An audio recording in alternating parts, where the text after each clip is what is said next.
sur le plateau. Nanana. Hello mes cocos! Ça veut dire bonjour, ça voulait dire bonjour en langage des intermittents du spectacle. Et bienvenue dans ce Pandémique Mag numéro 12, entièrement consacré au 7e art qui a chaud partout bibi, show business.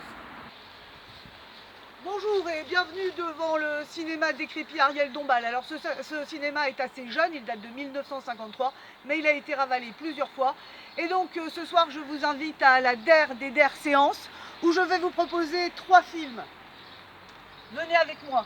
Alors premier film, Panique dans la rue. C'est un film d'Elia Kazan de 1953 où Kozak, un émigré fraîchement arrivé à la Nouvelle-Orléans, rafle une partie de poker, à la fin de laquelle il veut partir vite car il se sent pas bien.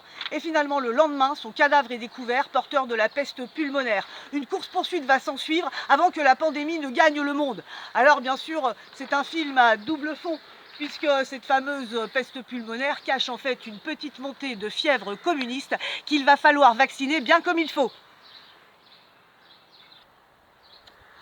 En deuxième partie de programme, Je sais rien mais je dirai tout, un film loufoque, satirico-comique de 1973, où Pierre Richard est un peu comme le fils de Charles Dassault, mais c'est un idéaliste et il veut sauver de la délinquance ses petits gars. La fin est croustillante et vraiment mes amis, c'est un festival, puisqu'à la fin, les maîtres du feu s'autodétruisent avec leur armement et les charlots deviennent maîtres du monde.